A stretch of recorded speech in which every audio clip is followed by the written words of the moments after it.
All right. Hi, everyone. My name is Nate Jacobs. I'm the host of the What Library podcast. Today's episode, we are talking with Tim Dennis, who is the director of Data Science Center at the UCLA Library. He's been involved in various aspects of managing research data for libraries from East Coast to UCSD, UCLA, and Berkeley. So I'll just kind of get to the interview. Not much of an introduction needed. It was a really interesting conversation about mostly focused on research data and how to handle that in library systems kind of research data support for researchers. I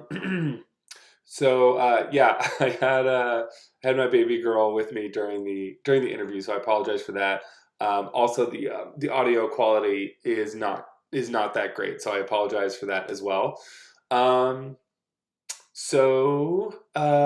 really great conversation. Let's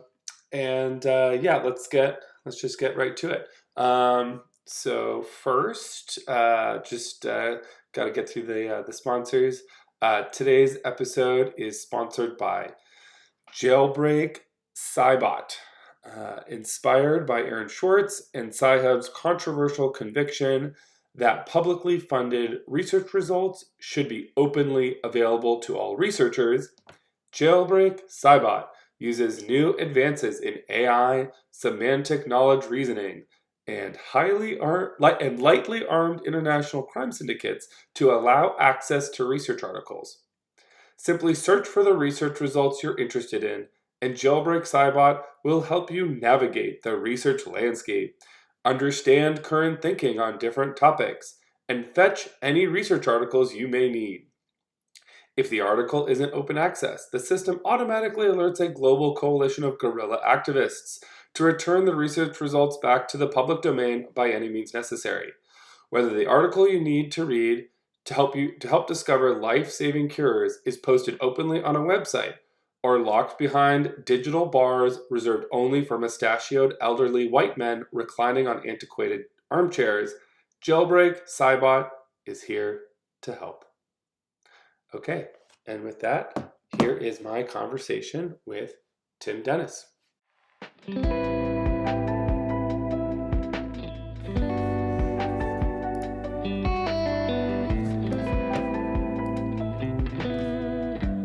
Hey Tim, can you hear me? Oh.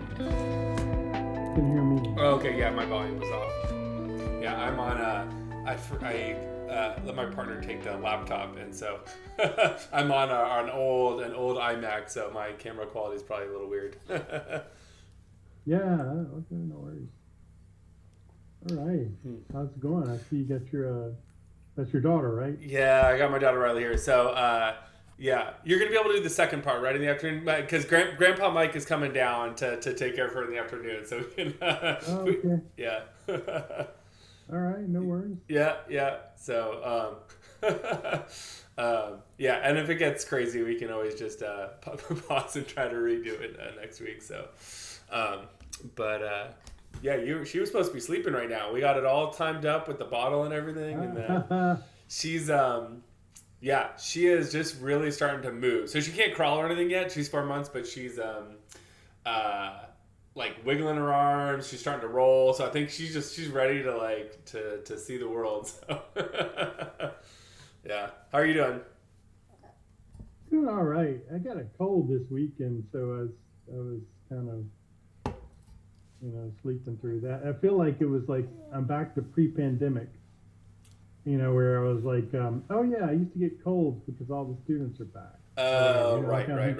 Or, just so I feel like that, like, I'm not, I was like, oh yeah, I remember this. But, yeah.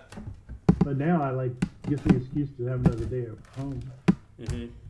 So it's like, no, I'm not going in and studying my cold anymore. That's not good. Nice.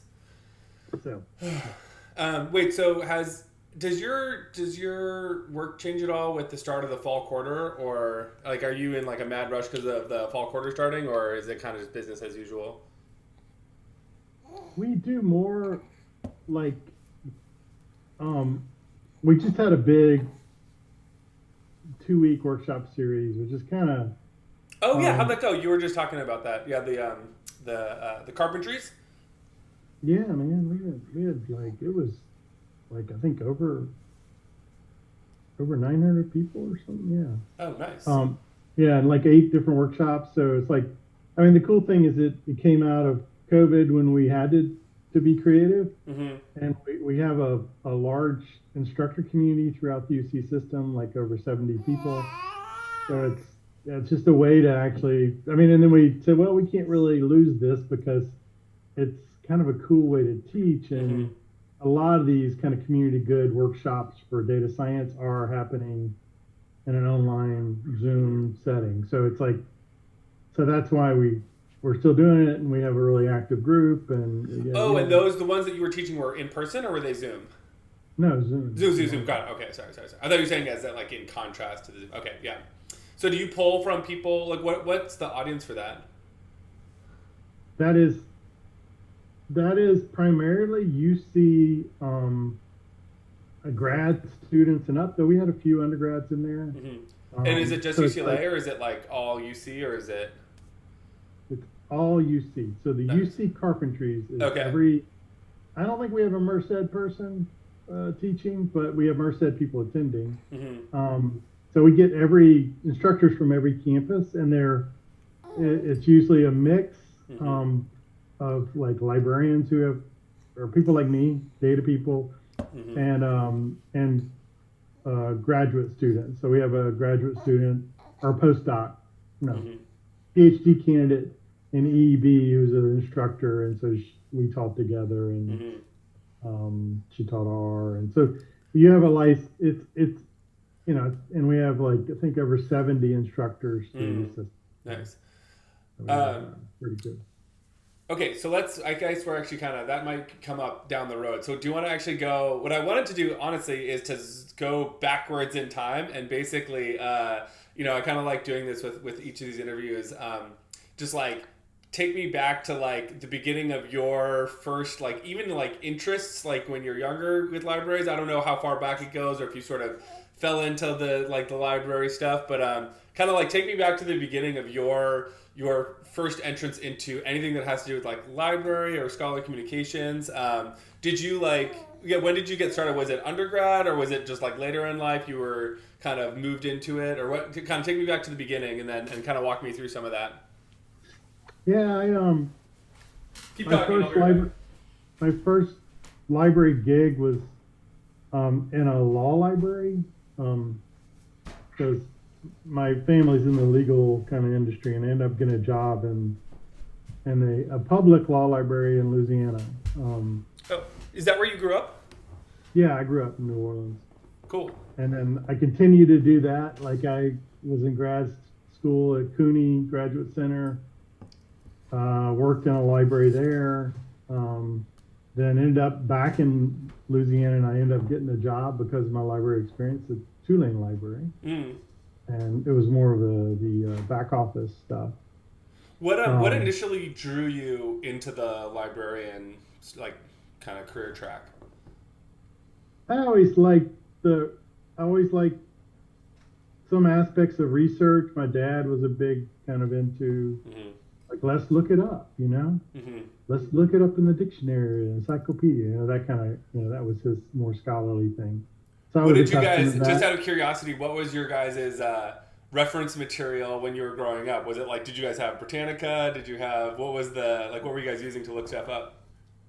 We had Collier's, Mm-hmm. like it's like the classic salesman one, Mm-hmm. and then my dad always loved the Webster's dictionary. Okay. But by that point, he had his own, he had like he became a judge, and so he had whatever he wanted at that point. Mm-hmm. Like Yeah. he would have like truckloads of books and case law. So he taught me a lot of that stuff. So I became decent at researching and Yeah.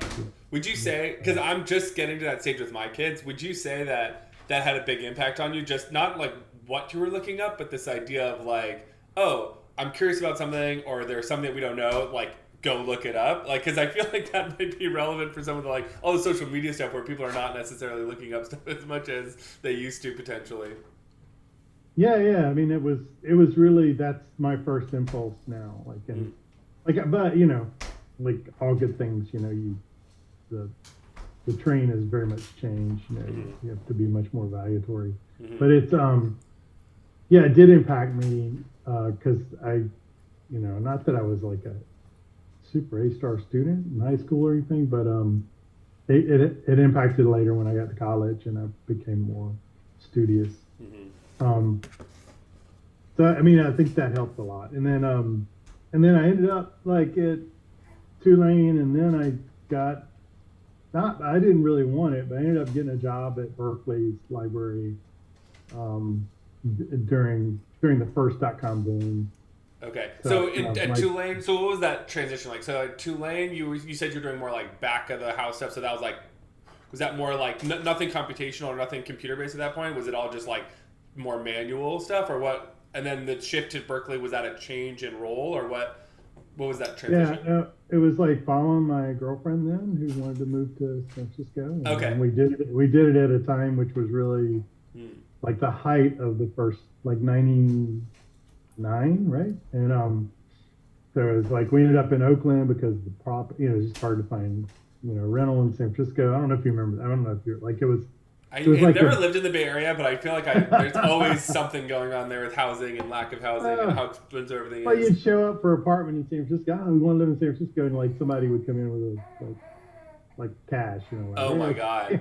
it was like it was that was like when had like pets.com and little stupid Oh, the hand. first like .com Yeah, bubble, yeah, and it the was just first .com. But yeah, it was okay. right then, and then it busted, and I ended up getting a job at the library because I had that background Hmm.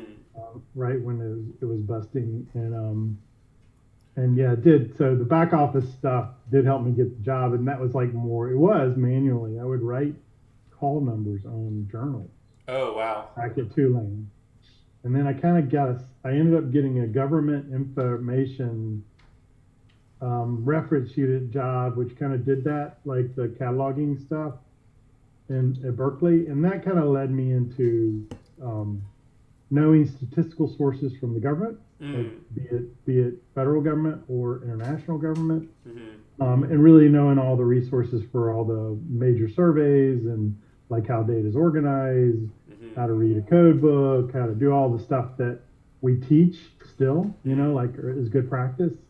Like you need to have a data dictionary, you need to have a Hmm. README file, describe Hmm. your data. All that stuff came from Hmm. a pretty good knowledge of the census Hmm. and other major statistical sources in the government, Hmm. which is still really good to know. I mean, like it's like I still come across it. Yeah. Yeah. Um, and then that led to statistics and going to the high school at Berkeley, and then really becoming more fluent in technology and also being able to code. So Wait, and so sorry, just say that again. So when so that transition into like the more computational stuff, the like the software side and the tech side, did you get exposed to that through your role at Berkeley, or did you go back to school like with any like at Berkeley? Or say that one part again.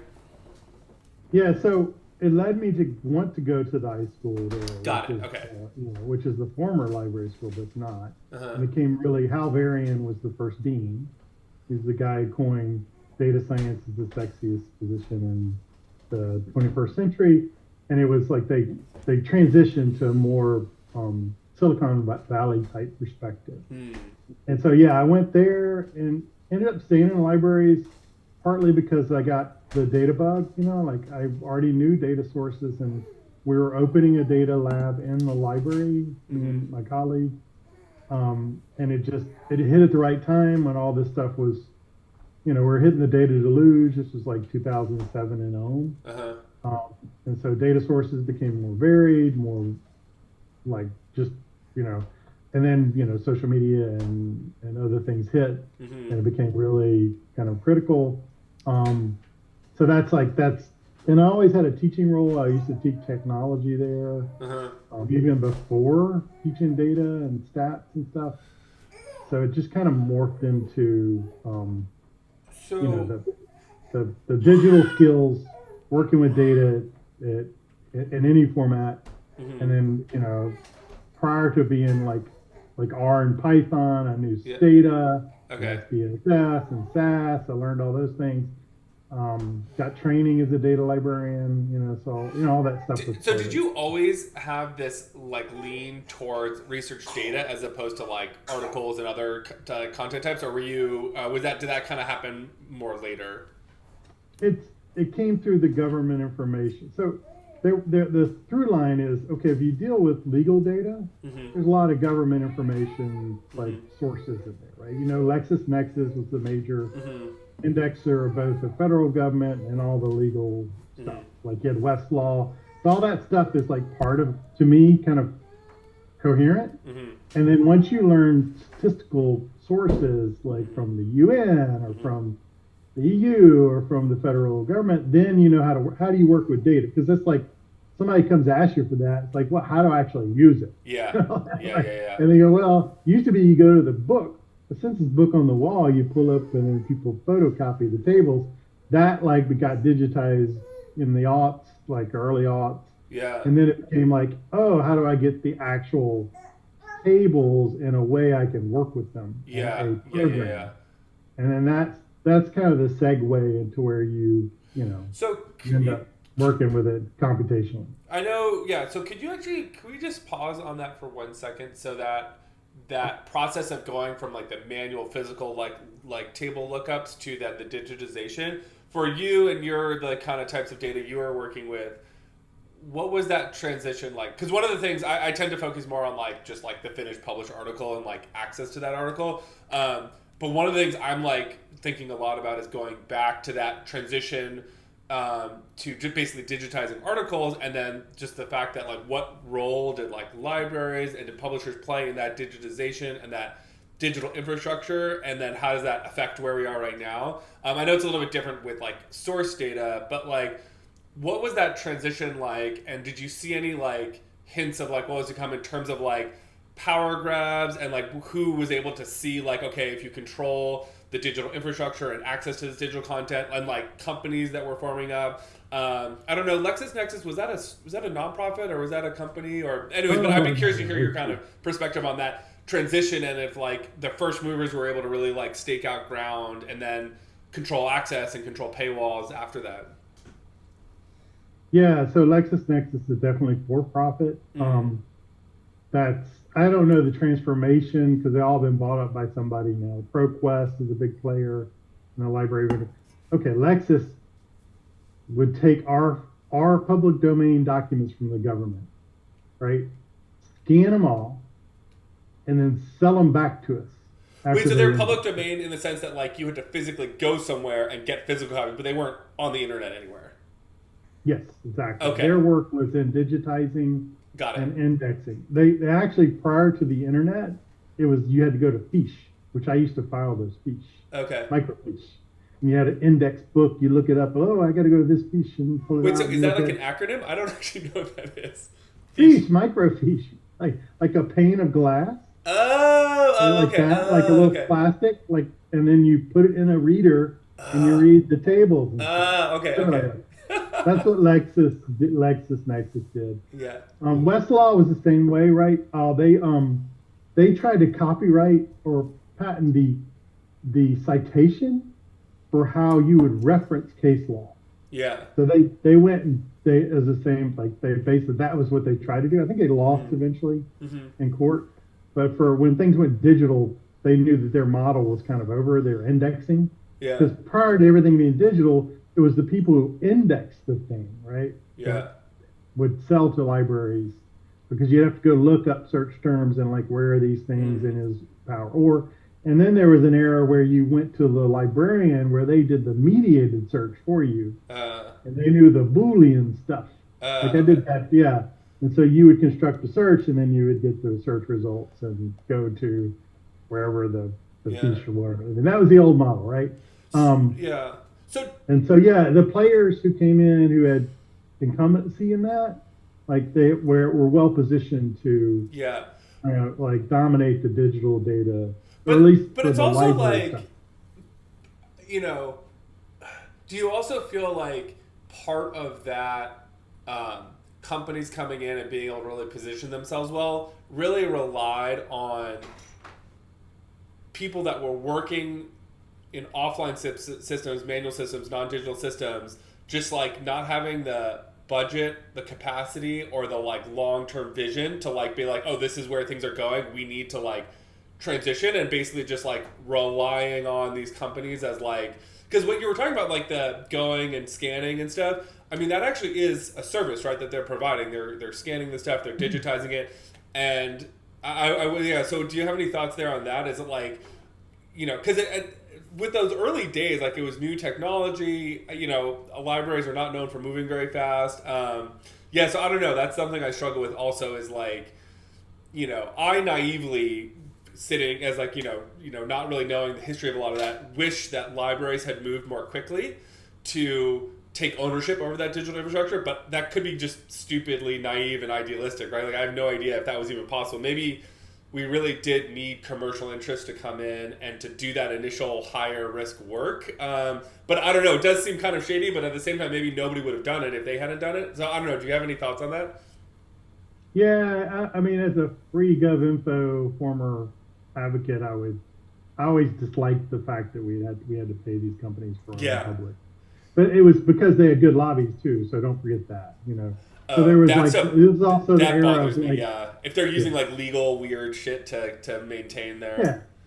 So it's the Al Gore, Clinton era, when they said, basically they wrote into law you can't compete, like the government can't compete with private entities, like, and really? if you're gonna have a paper free government, then that would rely. I think it's still in effect. I think that, really. So instead of the Library of Congress taking this on, which they could have, like really easily. Oh wait, so I didn't know that. Like, so that's a big point. So like there wasn't a technical constraint. There was actually like a legal policy constraint to competing with some of these interests. That is fucked up. Sorry, Riley, cover your ears. There was like, actually, some congressmen started us. I mean, this is, man. You should talk to some old head GovInfo people. I would love that. If you have any suggestions for or know anybody, I would. Yeah. James Jacobs, is he still at Stanford? He was like the total hippie, like everything needs to be done. Let me see if I can. Because I do feel like that is, and we'll get to this later, but like part of where I would like to take some of these discussions is just like how do you get a little more aggressive and serious and intense about like reshaping the ecosystem? And I think it's like that's like involves policy, that involves legal, and I kind of feel like in some respects we've sort of like have given up to like these like very powerful like interests. And So that guy, I could provide you an introduction. Okay. He was there was a whole free government info kind of. Yeah. They called them the not the cabal, but like they had like a little group. They're all like rabble. They show up at the public editor. Yeah. Public publisher and Library of Congress, and but yeah, there was a period where they did do like free act, like I think they called it Thomas, where they were just putting up docs, and then that kind of got shut down. Yeah. It's really sad. I mean, it's like in some ways, but I agree. It also, there is resources, and this happened. This kind of, I mean, I think data might be one of the areas where there was a positive model that kind of got lost along the way.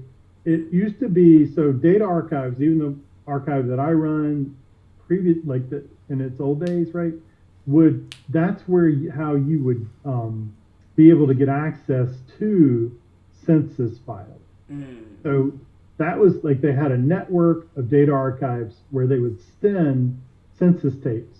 Then they would be loaded on the mainframe, and then you had to code in your mainframe coding to get output tables. Yeah. That was a model that like lasted for a good probably 20 years, and then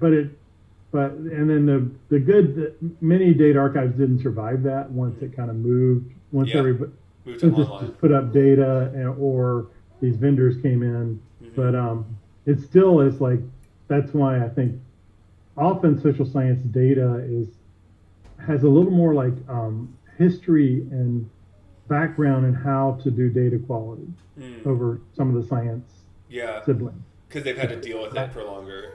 Yeah, if you get a tape out of the box and load it on a mainframe, you got to know what's in the tape. You know?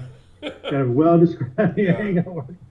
So that was like the origin of like, okay, let's describe the data. Let's make sure it's clear what the variables are. All that stuff is comes out of that era. But it was an interesting era that I think So I wish we'd get back to more these consortial type relationships. yeah, I hadn't thought about that. Again, I'm probably a little bit younger than you, but I also am newer to this field. So I was doing my own research stuff for a while, and so I really didn't get plugged into a lot of the Skullcom issues until like 2015 or 2016, and so. There is for me a knowledge gap or an experiential gap with like kind of what was going on earlier on, and I do wonder if there's just a lot of this is true in a lot of domains. Go back into history and like see how people dealt with. A lot of times it's the exact same problems, and you can learn a lot from how people dealt with, failed, or whatever, succeeded in different things. Yeah, and just like you describing the like, giving some of those services away to the companies. One of this sort of like analogy I have in my head is the government seems willing to spend money on like making physical places look really nice and having a lot of pride and ownership. Like if you look at Capitol buildings and you look at like even physical libraries, it's like we're spending money to make the physical place look good, but then for the digital spaces, we're like just kind of very much more willing to like give that away. And so I kind of wish there was more of this like it was easier to fight for a budget to make the digital spaces look good and own those spaces, but. Yeah, it is. Yeah. I mean, or you have unfunded mandates. Yeah. Like, hey, UC regents own your data, but when are you going to provide your storage? Like, there you go. Yeah. Okay. Yeah. So there's some. Yeah, there's a gap there. Yeah, but then it's like, like I wrote this little blog one time about the UCLA Library, and it was like when UCLA was founded. There was like, a bunch of money to get it going. And like one of the first 4 buildings was the library. And they spent like an F ton of money to build this beautiful library. So like, well, why are we doing that for these digital spaces or these digital infrastructure? It's like, there's some issue there, right? But people are not as willing to spend money on that. I don't know how to crack that nut, but yeah. Hold on, let me go grab Riley. Okay. Hey Riley, I did not forget about you. Let's try to hang out here for a little bit. Okay, so sorry, that was a little bit of a detour. So you're at Berkeley, and then so continue. What was the end of your or what else happened at Berkeley before you? Did you go from Berkeley then to UCSD or what? Finish up your Berkeley. Yeah. Era. I was in Berkeley till 2015. Did you inhale? No, I'm kidding. We did a lot. You go to the loading dock for that. Harris is definitely a Berkeley. Berkeley weird characters who I still wish we had more of. But so it was there. Went to the high school, came back. We opened a data lab in the library, which was very very successful. Mm-hmm. And then we kind of caught the wave of all the like. Data kind of like took off at Berkeley. I don't know why it didn't in some places like UCLA as much. Wait, but, can you talk about that? When you say this data wave, was that? Can you just like flesh that out for me because I wasn't really. So was it was research data and it was this idea of like how to handle it, how to store it? Like what aspect of data was the main focus of that initial wave that you're talking about? I guess it's like it's hard to trace, but the availability of data, data that just was available on the web became more easy to access. Mm-hmm. So all the different, if you think about sensor data or even things that are cast off from your behavior online, I mean, it's called the data deluge. Like at some point, I don't know when you mark it, but I think it probably you think about like when kind of social media and other things kind of took off. Like, but was there an effort like from within the library communities to somehow like what was the intersection between that and like the library work and the library community? Was it just utilizing it for research purposes, like doing like research in social media, or what was that intersection? Okay. So you would get people who wanted to work with that type of data. Got it. Okay, as a subject matter. So they would come in and need help.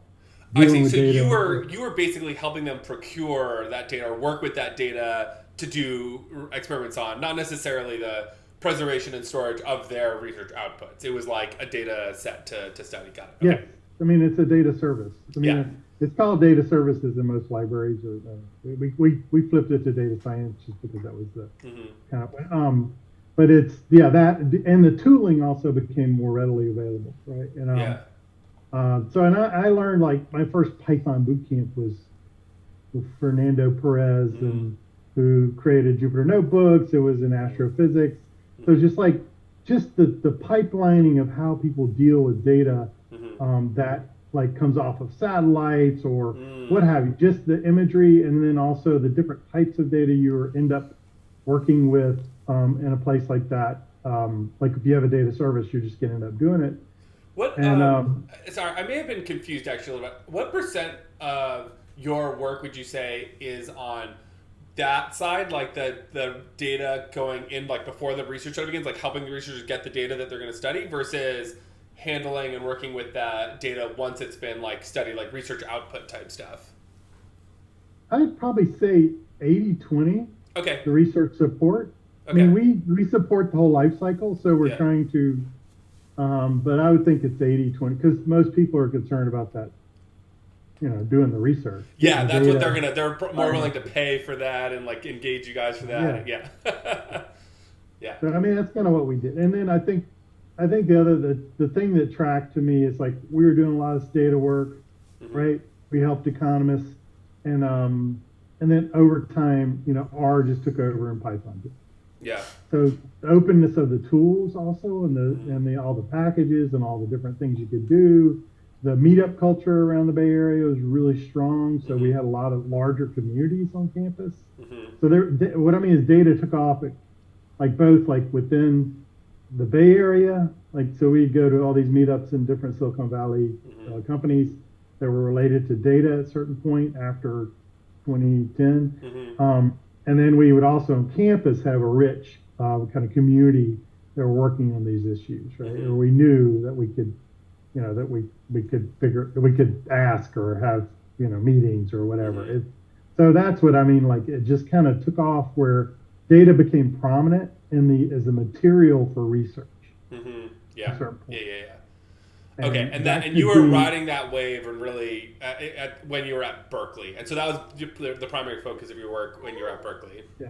Okay. Cool. And Berkeley benefited. They got we were part of like this getting. Well, I didn't write. I'm not a PI or anything, but there was a Sloan grant that funded data science environments, and they picked 3 institutions: NYU, UW, and Berkeley. I think it was 2012, 13, and basically it was to create kind of a community and ecosystem for data support and also research kind of evolution around data. And that became a really Berkeley, I think, did the best, to be honest. Because it seems like they really their division now. It's like crazy. So it's the shortest time I've ever seen to go from some like really grant funded thing that was in the library. So we were right cat-a-corner to them, and we worked closely with that group and the postdocs there, to becoming an actual division. That Berkeley had the first undergrad data science interdisciplinary thing, right? That came from the bids, the Berkeley Institute for Data Science grant, which was the Sloan grant, which I helped contribute to as far as like I worked, all that stuff. Yeah. So it's like it was the right time, right place. It's also the first data science Masters of Data Science program to launch came through the iSchool, which is my former school. So we had some relationship. So they hit it at the right time. I mean, I think being in the Bay Area also helped a bunch too. But that was highly impactful. I know for a fact because I know I went to San Diego. They studied Berkeley's. And I talked to So the lead person on that, I can't remember his name. He's emeritus type faculty. They also benefited from, I think, a Facebook early employee gave him $50 million. Yeah, absolutely. That's the HDSI. Yeah. But the guy who modeled that spent like a quarter or a semester at Berkeley. To like kind of understand the whole thing. Yeah, they did a really good job. Yeah, and it kind of seems like they took it to the next level where they Yeah, just I mean, well, they could start from scratch, right? Like knowing that they were going to build that whole program Yeah. out. So, Yeah. yeah, when I was doing my startup, I was in San Diego, and I had an office actually for they had like a startup floor. And I was right next to a lot of the HDSI staff that were running the undergrad program. So, yeah, they helped me recruit some interns, data science That's cool. interns. Yeah. Yeah, yeah. They benefited from SDSC too, which was kind of Yes, yeah. it's more of a public, kind of high performance computing kind of whatever Hmm. thing, which is kind of crazy. And Berkeley has, I mean, that's one thing UCLA really lacks. Berkeley has LBNL up the hill. Uh-huh. Berkeley, they developed their condo computing and HPC Hmm. at LBNL, which is a national lab, which, Hmm. but the problem, I think what SDSC is better at is like it's more public facing, right? So And you mean it's, public facing is in like outside of UCSD? yes. Huh. I didn't actually Yeah, know I that. think it has some public component. I don't know how you buy into it, but yeah, But they like do. basically anybody can buy resource from the San Diego I supercomputer? I think that's how they pitch themselves. Yes, so they're not like a national lab, Yeah. Huh. so they don't have some of the restrictions that you would get at Livermore or Yeah. LBNL or some of the other ones. I mean that's kind Um, of cool from a like broader impact standpoint and like fostering like collaborations like across different things. Like you probably get some interesting people that are coming in trying to that need supercomputer resource. yeah, it's a weird place. You like walk in, it's like, wait, where's the welcome desk? And it's just all these little research teams Yeah. getting grants and doing stuff, and they always Yeah. like, yeah, it's all kind of alchemy. They're like, oh yeah, look at this. Yeah. So I mean, I did Like appreciate skunk works kind of stuff, yeah. So what did you? Okay, so transition to UC San Diego. So you kind of then moved to UCSD as they were trying to build up their thing. What was your role at UCSD? I was the data librarian at UCSD Library. Okay. Um, and then I transitioned to the UL was calling me the data science librarian at the Uh-huh. end. So I transitioned the role. I ran a data lab there, a data and GIS lab. I introduced the carpentries. Like they went home. They're still doing. Like we taught a bunch of workshops, recruited other instructors. Hmm. So they didn't really have like these kind of open short workshops for data Hmm. kind of science and data management stuff. So that's kind of what I did, and for the most part, and it was pretty cool. And and I ran the lab, and we hired so we had some staff. We hired the GIS person. Hmm. We redid the lab, and Hmm. so it's kind of introducing data services Hmm. at a different level there. Yeah. So when did the on the tail like the research outputs research data when did that really that's been more in the last like 5 to 10 years, right? Is like how do you capture that and like preserve that and stuff? Was that starting to happen when you were at UCSD, or did that not really start to be thought about until you were at UCLA? Yeah, so at UCSD I ran a Dataverse instance there, but Okay.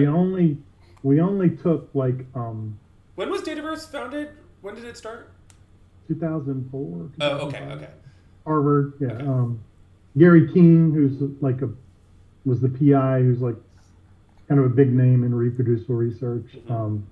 But that was his baby. But it's like, yeah, it's so that like we ran it for things we purchased primarily. And we Hmm. didn't, and then the research data would go through a different. Hmm. It would be commingled with their digital library. I Hmm. didn't like it because it was like the system they used wasn't really designed for data. Oh, So got it. Okay. data's a different object. It's Yeah. just not. It's not like pictures in your digital library. I mean, it's Yes. totally Yeah. different. I mean, like so. I haven't checked in on them in a while if they're still doing that, but Yeah. I like things that are designed for data. Yeah. You know, Yeah. Yeah. Yeah. Dryad, Dataverse, Denodo. Those are Yeah. more have. Well, and, yeah, and we were also just talking about Redivis too, how it's like, yeah, it's like designed for like use and access and stuff. Yeah. But yeah, because they did a lot of like work. Like if you choose another system, it's not. then you're spending a lot of time curating. More, you're spending a lot of time like with chasing edge cases Yeah. in the system, Yeah. and that gets really laborious. Yeah. So that's so yeah. We were. I mean, I knew about Dataverse at Berkeley because we used that a lot with social science researchers to the Harvard Dataverse. So we would help people archive their data, but I didn't run any system there. It was only at UCSD. Uh, so that was like I was hoping we actually proposed that CDL just run Dataverse, Yeah. but they didn't want to do that. Huh. So What was the reasoning there? I don't. The real reasoning They kind of wanted to own more of the like infrastructure and source code and stuff. they wanted to be able to write grants and get funding to do programming, and I get it, at some level, but Yeah, but I do. That is something that we can maybe come back to in the afternoon. Is like how much does on the for-profit side, you have obviously commercial people are very well aware of how commercial interests dictate like all sorts of evil things. I think it's way less evil on the academic nonprofit side, but you do have incentives for writing grants, right? And those incentives are not always create a good, well-running system. It's like there's novelty, there's like, oh, you need to be like doing something new. There's not a lot of like money for like maintenance or like, oh, this is a boring solution, but it's the best solution for the system. And so it might be interesting to return to that point. Yeah, there's a bit of opacity to me with what's happening with Dryad. I know that Dataverse, CDL rewrote the whole code base because I know the lead developer. I went to actually school with him. Wait, they rewrote the whole Dataverse code base? Dryad code. Oh, the Dryad code base. Oh, right. When they took it over. Dryad previously was on a system called DSpace that is real difficult. Yeah. It's like a lot of people are moving off that. My understanding, and so they rewrote the whole code base when they adopted Dryad as like a sponsor. Yeah. But then Dryad is now back off on its own. Okay. And so I don't really know.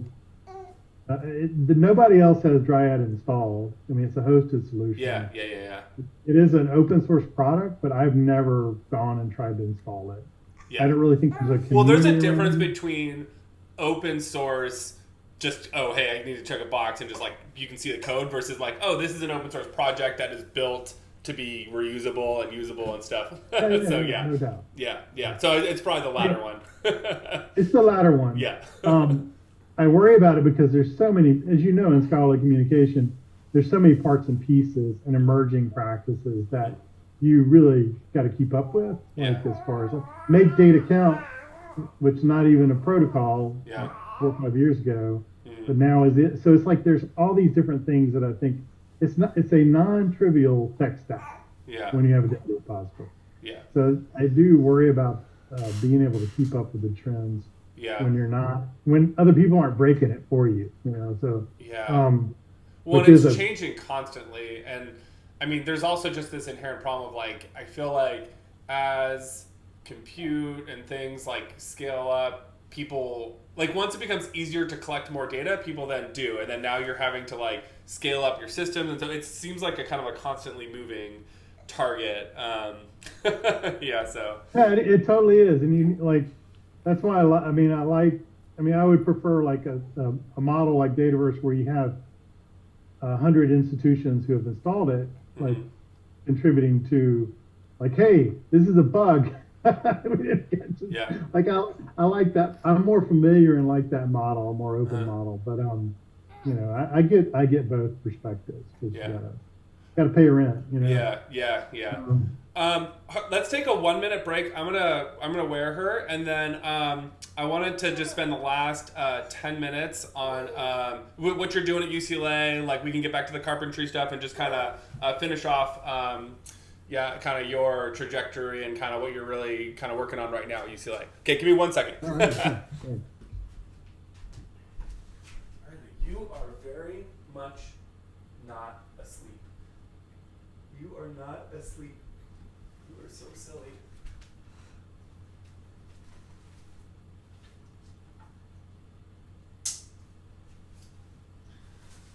Oh my goodness.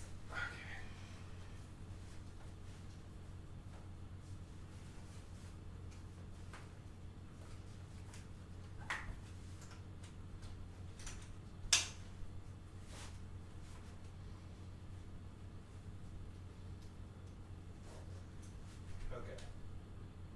tired.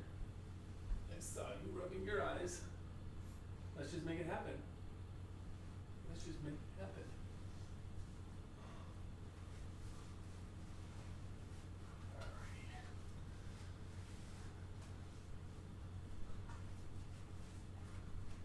All right, multitasking here. This is actually my, not my last day of paternity leave, but my last day where she's not in daycare. So she starts daycare on Monday. So, whew. All right. You're really feeling better there? You can still look. You're still part of the conversation. Okay. Okay. She seems more content now. Yeah. Okay. So you were at UCSD. You were the head. You were the data librarian for UCSD. And then why did you? What motivated the switch up to UCLA? Oh, I can't hear you for some reason. Oh, that's me. Okay, sorry. Okay. I think the opportunity, the position was over. Like I knew about the Social Science Data Archive through my professional community, right? I knew that it had a history and that I kind of have affinity for the outputs. Like, what are we going to do with the outputs of research? Yeah. I really benefited from working closely with the ICPSR, which is like the gold standard for social science data archives at Michigan. That who trained me to be a data librarian. So I always knew that like running an archive is really what I at some level I could see my next step, right? So it would be a move up as like a program director. Yeah. And then you would have an archive, which would be this, what we do with Dataverse, but also all the other, I see them all as contiguous. I don't really, there's a NSF grant, publication that came around at the same time about how to support the life cycle. Yeah. And it for data science, and it's all connected, right? I want to have a shop where everybody knows this whole life cycle, not deeply, right? But yeah, I mean, I guess you're right? Because if you're engaging, even if you're engaging with an article, you start with an article, and then you're looking at the results. And I mean, it is continuous. Then if the deeper and deeper you dig, you want to get back to that original source data set, right? So it is somewhat continuous. I guess I can kind of see that. And there's that Stanford guy. What's his name? The article is not the research. It's really the postcard for the research, and the research is that software and data. Yes. Yeah. It is true, man. And so I drank the bug on reproducible research. There was a group at Berkeley before I left called Berkeley Institute for Transparency in Social Science, BITS. It was heavily involved in kind of changing, some of the practices for social sciences to be more reproducible. So I saw that doing that at UCLA was a good next step. And you can do it with archival perspectives, because archives been doing it for a long time. How do we structure our research so it is more verifiable, reproducible, all these things? And if you do that, then guess what? It becomes more reusable down the line. And all that stuff kind of hit. So I'm really into best practices around that. And I running a unit, I was able to shape that. It's still a challenge because we don't have, it's hard to wear a lot of different hats in that. Wait, and you're saying that's what you're doing at UCLA, or was that still starting? Did that start at UCSD before you came to UCLA? Yeah, I started at UCSD, but I wasn't a program director then. I didn't have the ability. So you didn't have as much control. Yeah, so. Okay. Yeah, and I was still in a reference unit then, right? Okay. So that's a different model. That often data services get put in a reference unit where you don't really have deep data knowledge, as far as what you design a program around. It's just go visit the data librarian. Rather than say, okay, let's develop something that has more holistic approach. Mm-hmm. And we also can provide archiving. We have, Mm-hmm. so there's, and that appealed to me. So that's primarily why I did it. And Okay. I always have valued archives. I mean, data archives is where I actually go ask for if I don't know something, right? That's where you have the deep, like, knowledge of how you curate data, keep Yeah. it, all that stuff is really, I'm not free balling on that, if that makes sense. Well, and by that you Uh, mean like if you need to really get to the bottom of something, you go back to the source data set and are like interrogating it yourself with your own kind of scripts or your own queries and stuff. Is that what you mean?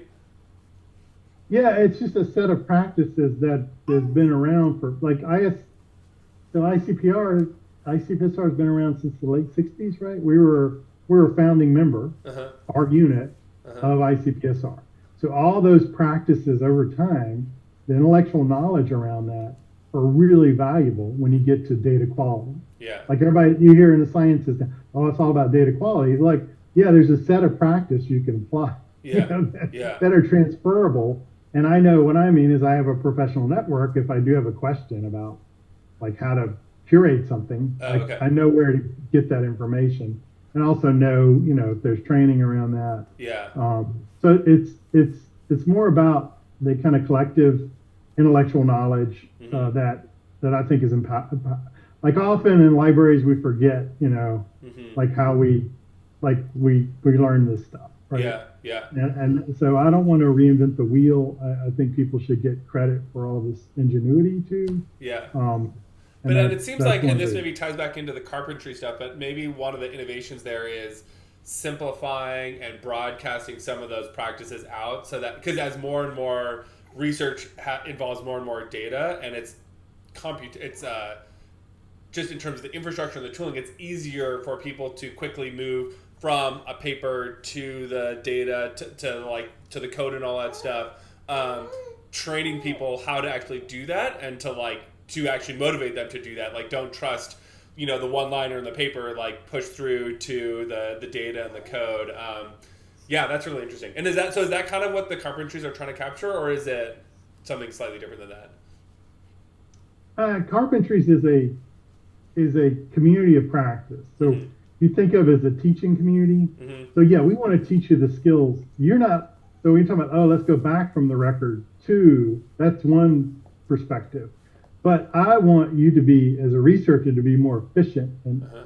efficacious. I want you to be able to set up your project Mm-hmm. in a way so where you don't, somebody didn't ask you down the line, how did you do this? And then you end up on retraction watch or something. Yeah, yeah, yeah. You don't want that. So Yeah. we want better practice, more programmatic, like Uh-huh. push button, like, okay, I have a R markdown document. I press this is going to trigger all these things and I get this number. Yeah.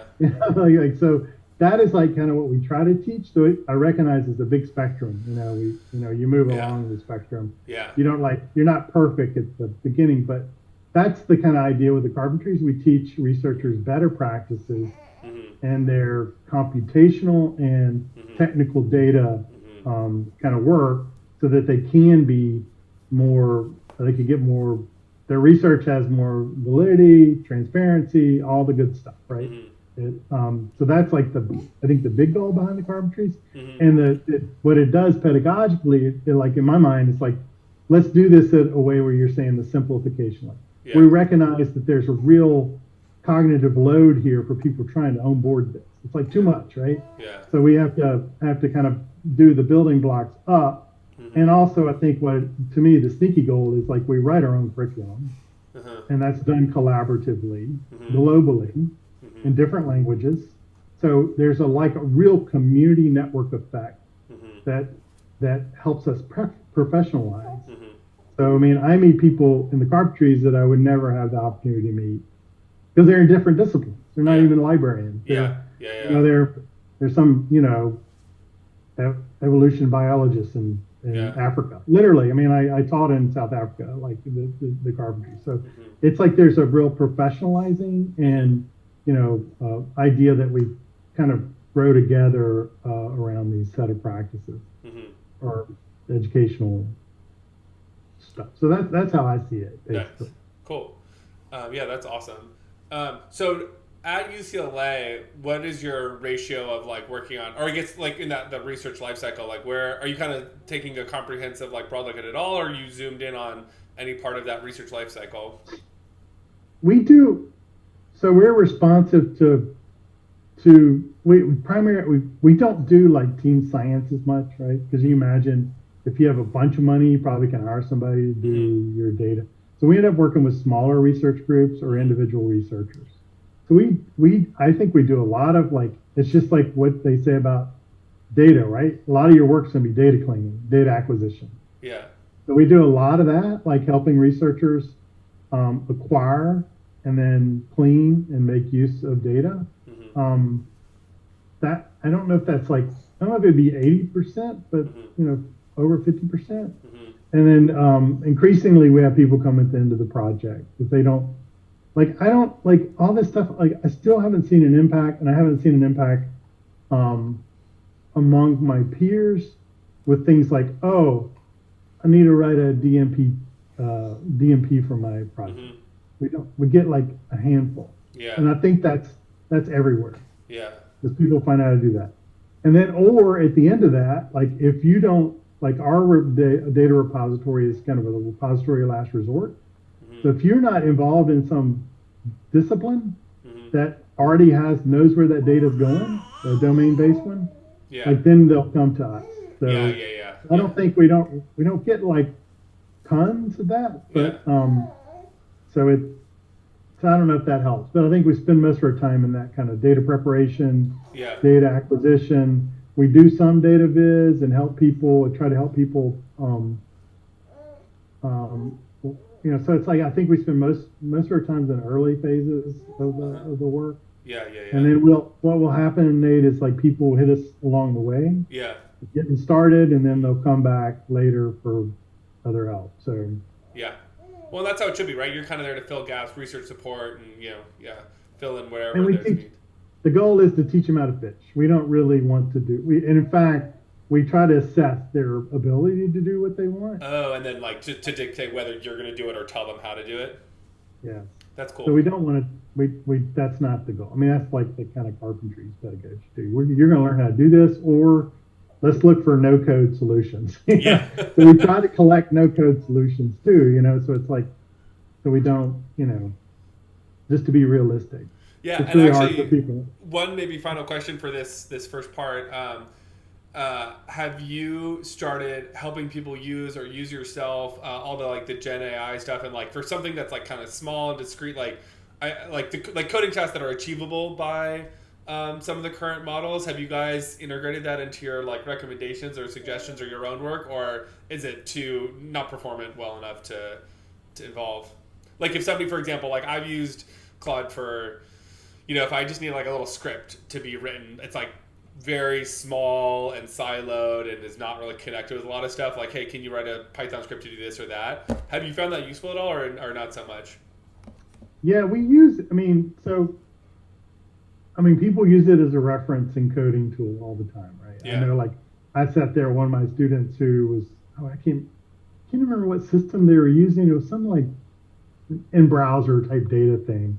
And he, like, basically, he was just asking GPT how to do like what steps are. I'm like, okay, yeah. And then I've heard, I know that people are using Copilot and, Mhm. they're to help them code. So that's like definitely we see that and we do it ourselves. Like, Yeah. so it's an aid in one level. Using LLMs to do analysis, we've had some experimentation internally with. Uh-huh. So you can imagine we get a lot of materials in the library that is not cataloged or not described. Yeah. And so we've been experimenting with how we can use models to help with that, come Yeah. up with like minimal metadata so it become more discoverable. Yeah. And that's pretty helpful. I don't know how helpful it was. I think we're still experimenting with that. And we had like two people come last.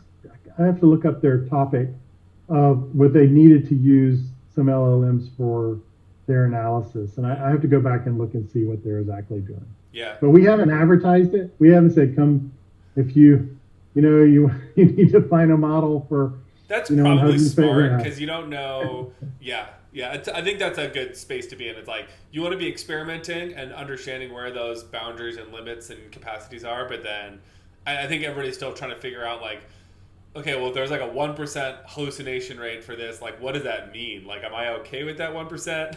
Like, and Yeah, everybody has to just figure that out. Like, is it making up something about like health data, or is it just making it up about some metadata that doesn't matter so much? And yeah, nobody can really answer that question yet. yeah. I mean, it'd be good to try to do some of our tests early because one of the things is you want to look up things. So you got an image of, we have all these campaign literature images that from the 70s, and you want to look up objects in there, and then ideally you want to connect them to DBpedia, right? You want to connect some like Yeah. external authority source, Mm-hmm. and like and the things it would make up would just be common. Like Yeah. it just Yeah. Yeah. Yeah. like it's just like they're like it's like I mean like everybody's experience, but that was like a year plus ago, and Yeah.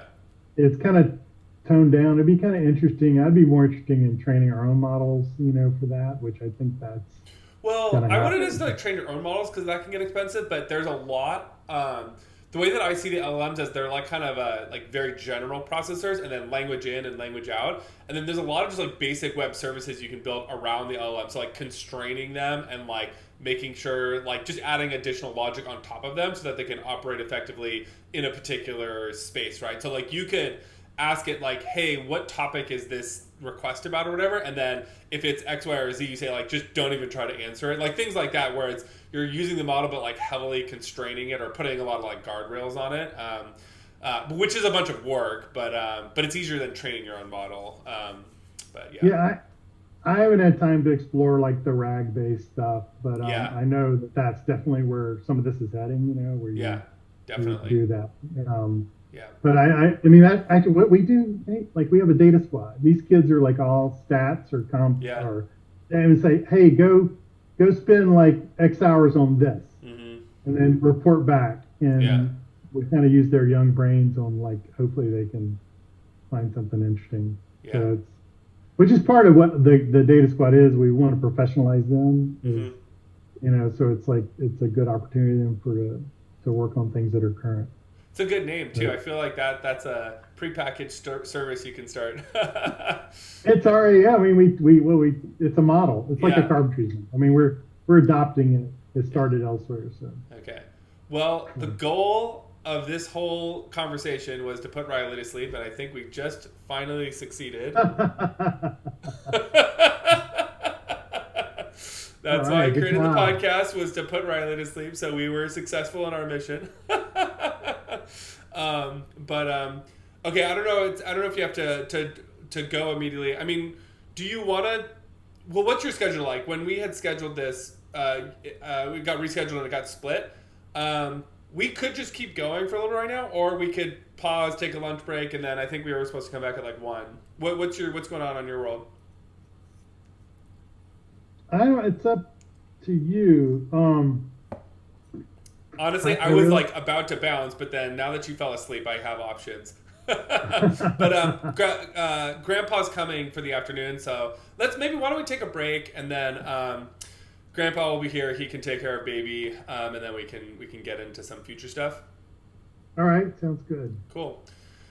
What are you up to for the rest of the Friday? Your Friday? Oh, not too much. Yeah. I don't really. I got a cold this week, so I've been like, Oh, that's right. You were saying you're kind yeah, of I've been like, yeah, but half I don't know. capacity. Yeah.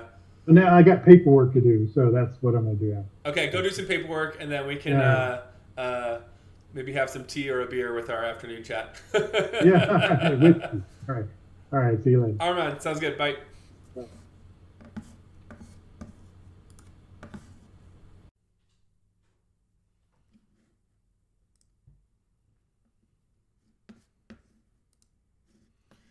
Hey, what's up, Tim? Hey, how's it going? Pretty good. How you feeling? You ready for round 2, or I feel like I'm tiring you out today on the day that you're sick.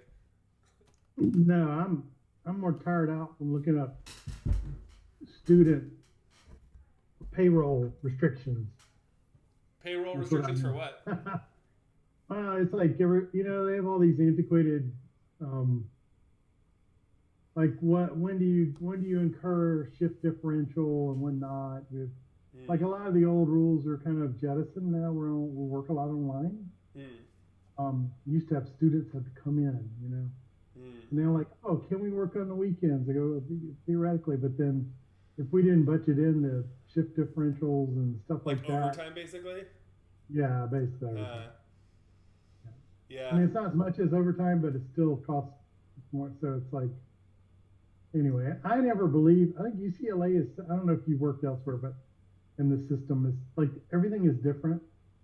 Um, and UCLA is like the weirdest place where they seem to hide their policy, Hmm. or like, or at least our HR. It's like they have their own policy, but they never really point to Huh. the actual campus. Like there's no website. Yeah. That's weird. Like it's totally weird, drives me crazy, man. Yeah. Um, Actually, you and I might get be interested. I don't know. We're one of the things we're working on over on my section of UCLA is little chat bots for policy documents. So we're piloting one for parental leave. But yeah, it's like very much like just a little thing we're tinkering with. But I could see it being relevant for all sorts of HR related stuff. Yeah. Yeah, it was. We had to reclassify all the technical jobs in the library, Mm-hmm. but you had to know what the job was. Mm. Like I had to find out. Oh, there's a data science job now. I only knew because I worked at Berkeley and people they had already done this career ladder thing there. Mm. So I like, oh yeah, ask for this job. And you had to ask for by name in my HR to get the actual job spec so then I can map people to Wow. that. It was the craziest. Like, well, how do I know? I mean, the whole object is have a career ladder so people can grow and, it's more than just Yeah. a generic, everybody's under a programmer analyst Yeah. three, whatever, Yeah. Yeah. Yeah. So it's really, it drives me crazy. Yeah. Hidden policy drives me crazy. So Yeah. yeah, get that, feed that chat box some of those student like stuff. Yeah, I mean, to be honest with you, that's one of the like best use cases I've seen for some of the LLMs is just sitting between an existing document. So basically, not asking it to pull new information or to like search the whole internet, but like give it the document and be like, "Can you tell me like what's in here?" kind of thing. But I mean, it still has problems, but yeah. um, okay, so so earlier, do you mind if I just kind of keep jumping in here, diving right back in? Okay. Uh, so we just finished talking about basically your kind of like career and trajectory, and we had to kind of go a little bit quickly through some of your UCLA stuff. So feel free to sprinkle more of that in here. But for this second half, I kind of wanted to push you a little bit to kind of think much more generally, much broader. Like you can fast forward, oh, in 5, 10 years, this would be great. That kind of stuff. Like kind of float up into the clouds a little bit. Pretend you have unlimited resources, unlimited budget, and just do a little bit of like fanciful thinking for for the purpose of trying to imagine like what should be our north star, for the next 5, 10, 20 years, and just kind of for some context, like for me, this is part of the reason why I started the podcast was, I had my startup and it failed, and I felt like I was weird combination of like maybe a little bit too idealistic, but also not sure if my idealism was aligned with other people's idealism. So for me, this is a bit of like soul searching and kind of figuring out, well, what is everybody actually hoping for and striving for? Because I actually wasn't sure if I was aligned on that, and also just to kind of figure out where everybody's kind of heads are going when when you let yourself really think on longer time scales. So yeah, so you down for that phase? Yeah, Yeah. that's So cool. okay, so let me just start off super general. And again, this is again part of the reason why I'm having these conversations is I realized I I'm not sure if I had the same definition of what a library is as other people, and so I kind of I just kind of stopped and wanted to really just on a very basic level ask different people in the library, out of the library, on different segments of the ecosystem. Yeah, just what does a library mean to you? I think we can all define like what our children's neighborhood libraries where they get their kids book. I think once you move into like, what does a science library look like? And basically getting into that type of library, I think everybody tends to have different definitions. And so yeah, just I don't mean to put you on the spot, and it's kind of an open-ended, generic question, but like, what? Yeah, how would you define that? Like, what is a library to you? I think I would go back to the kid's perspective. Okay. It's a place where you discover new ideas and can act upon them in a kind of useful way. That's how I my first library card Mm-hmm. in Ouachita Parish, Louisiana. Um, so like discovering new books, whatever. I mean, all that kind of stuff. Discovery systems like that basically leads into like traditionally, I'm old enough to have dealt with a card catalog, right? And then also subject indexes when I did my research to find articles Yeah. or to find books to build upon those.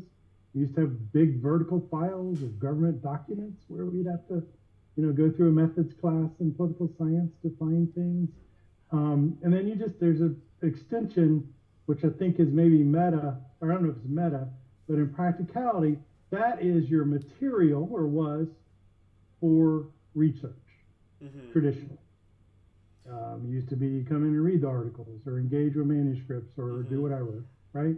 And then at a certain point, that also digital, so you become self-service. You don't even have to ask the librarian to run Mm-hmm. Boolean searches for you in some system, which they did 40, 50 years ago. Yeah. And you would get charged for that, like, at certain points.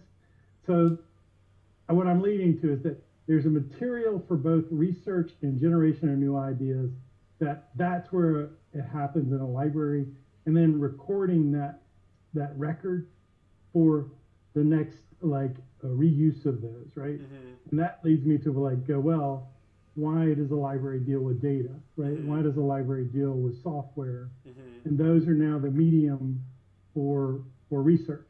Yeah. Like really, that's what they are for. That's how that you generate, Mm-hmm. claims to some research thesis you have or identify patterns. Mm-hmm. All that, like to me, should be part of the active kind of instrument of what a library is. Mm-hmm. Not everybody sees that. Mm-hmm. There's disagreement on that. Yeah. Like, well, that's what research computing does. Yeah. Yes. So I see, like, I think years ago there was some postulation. I don't know if it was in the CDL or somewhere, or like if Ithaca paper where they see the convergence between research IT and library. Mm. I never been opposed to that. I think that's a great idea Yeah. because now if we deal with larger volumes of data that we might need to Yeah. preserve, we need to co-locate that near the active research Which and compute. Yeah, which And ties back into the reproducibility push, which you said before. To get to that science integrity issues, you need a seamless experience going from reading the article to seeing the code and the data and all that stuff. yeah, so and you need a supportive environment to do all that. Yeah. And I think that even goes for citizen science. So I'm not really Mm. obviating like when we were doing open science kind of lessons for librarian, we didn't really get a lesson for citizen science, but Mm-hmm. there's a real role for public libraries and public intellectuals in that too, Mm-hmm. where it needs to be an open kind of institution where you can engage with ideas and Mm-hmm. create new knowledge or engage with ideas that are or knowledge that is in the past or whatever and evaluate the scientific record or whatever, like Mm-hmm. so all that reproducible research stuff. Mm-hmm. So that's to me kind of broadly what it is. Yeah. I think a lot of times I think the critique of libraries, we often get into the museum world, where we're just the endpoint, right? Mm-hmm. And then now science and other things like even researchers don't even know they're using the library when they use electronic resources. That's Mm-hmm. all invisible to them. Mm-hmm. But that's I I really do think that the library's mission should be more ambitious than just like a place with a cafe and a study hall Yeah. and a place to go. Yeah. Yeah, and I think that's kind of where my mind is going too. Like now that most researchers are accessing their information and their sources through a laptop, through whatever, a website, Google Scholar, whatever it is, yeah, like what does that library look like, and how are the library budgets supporting or then programs supporting that different kind of library, which is no longer you walk in, it's you go to the website and do stuff. So I like that definition. It's very focused on like discovery and agnostic to how that discovery is happening. It's this idea of like being that point of discovery and facilitating that discovery. Would you say that how integral is the materials that are being discovered to that definition, or do you feel like they're kind of two separate issues, and the highest priority is that discovery mechanism, and then there's always going to be complications with price of the content and materials and all that stuff, and you can never afford all of the world's information, that kind of thing? Or do you see those as like fundamentally linked in some way? I I mean I see them linked, um, but I think I realize there's different levels of like how that might be linked. And Mm-hmm. part of a data archive and other archives is you got to know when to destroy. Like, Yeah. so that's often the hard thing. Yeah. Not all of the things, we won't capture everything. Yeah. So that's an impossibility. I think that's what possibly you're getting at. Yeah. And but there, if the data is of a quality, it can. I mean, we're not leaving off instruction here too, which to me that's another loop, right? Mm-hmm. You go, well, how do we um, teach these discovery and active engagement with resources Mm-hmm. in the context of a university or any library? I think that's a big role for libraries too. Mm-hmm. Like teaching data sets or teaching artifacts. Mm-hmm. I think that's like a part of the role, right? So that you I don't know. I don't know if that's making sense, but I see that as a primary part of it too. But definitely having the interlink scholarly output Mm-hmm. and whatever data artifact or research artifact that is connected to it, and making sure. I mean, we've come a long way where we're trying to connect these different entities through Mm-hmm. PIDs and stuff, but I think that the library's role should be facilitating that, Mm-hmm. and where possible, if it is something that is um, owned by the library or owned by the institution, should provide some safekeeping for it and some Yeah. stewarding of it. So, Yeah. Yeah, and that's part where it gets tricky, right? Because if this data and content is on a publisher's server, I mean, well, there are preservation mechanisms, but yeah, but then the research data is less. It's more of an open field for that. So one of the things that I get confused about, and again, this is kind of a simple like 5-year-old question, but I'll just throw it at you. When I think about something like Google Scholar, like when I'm looking for an article, I go to Google Scholar, and then I know in some fields, niche fields, you can't find it there, right? So you go to like the library has collections and things like that help. But for most things, like in the field of neuroscience, which was my background, basically Google Scholar covered most of it. Do you think that some sort of like library coalition or some library or something from in the library community should be building products like Google Scholar, or do you think I'm just misplacing that impulse? um, I don't know. We've taught things like ORCID, Mm-hmm. like as a place for your aggregating your scholarly record, Mm-hmm. and that has been like a slow roll. But I mean, some things like Dryad are Mm-hmm. pushing people to, if you need a deposit in Dryad, I think you need your ORCID Yeah. ID. But so I could see that the library would provide that. I don't. That's not. We do get people doing bibliographic research to come in to our shop. Mm-hmm. Not that often. Mm-hmm. So it's more like teaching people to access Google Scholar. But I can see Yeah. definitely Yeah. there could be a consortial role. Like there should be a role. Like we have OCLC and we have WorldCat, Yeah. which is for books, but we don't really have a Google Scholar for. And like so, for For example, like one of the reasons why kind of my mind keeps going back to that is like Google Scholar doesn't have an API, or it's a heavily, I forget if they used to, but it was heavily like throttled, or they may have actually gotten rid of it. But I can imagine a university consortia, if Google Scholar was a university consortia product, right, from nuts to bolts, and they had built it, they 100% would have an API, right? Like they would not be as sensitive to whatever pressure Google is under, and it could just be budget pressure. Maybe they just don't have the money to like operate an API, but that's something I constantly hear people ask me, like, "Oh my gosh, I could do this, this, and this if Google Scholar had an API." People who do like meta analyses and things like that. But I don't know. That's like things like that. I just don't know how to place in these conversations because it's just weird that some random company is doing that. Which, when I think about discovery, like that falls very much in there. But I guess maybe this also falls under like if a well-intentioned company is doing something and creating a good service and they're accomplishing that goal, maybe you don't need to like waste library research on that if that already exists and it's doing pretty good, right? Then you focus on the things that don't exist. Yeah, I don't know. And I don't want to spend too much time on that, but that's just something that always pops in my mind. Yeah. I would say that like what you're along the right. I don't really know. Like if this is a little bit. I mean, there's Crossref, right? So yeah. All the DOIs are meant to. They're indexing that. Yeah. Like if you get more uptake on ORCID, then you could build that. Like it should be an international, nonprofit I see. thing. Yeah, that's why you were saying ORCID because if there was 100% usage of ORCID, then you could build on top of that. Okay, got it. Yeah. Then you would have the glue between the researcher and the output, which is what Google Scholar. Yeah. But we all know Google ain't. I hate to say it, but I went to many Google I/O conferences and benefited from that. But and their motto is "Do no evil." But yeah.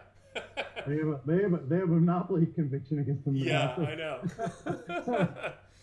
Yeah. So I don't trust these walled gardens either. For like where you have to like when you turn off an API, it's really concerning. Yeah.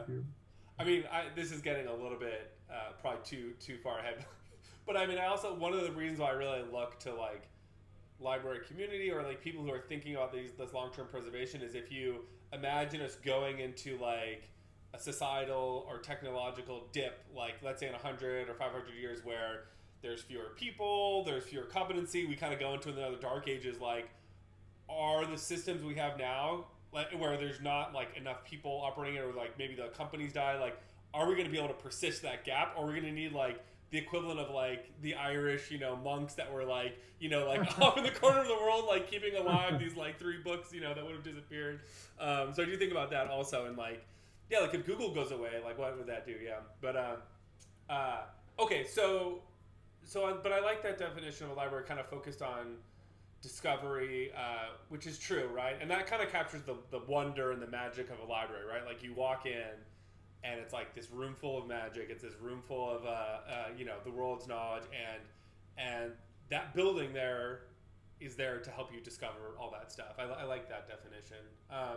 So you kind of touched on this a little bit, but like how do you feel like we're doing right now? Like if you, again, super idealistic, kind of like childlike view, if that's like kind of our goal and what we want to recreate, like in an online digital way, like how are we doing? Where are some like bright spots? Where do you feel like we're kind of failing and struggling?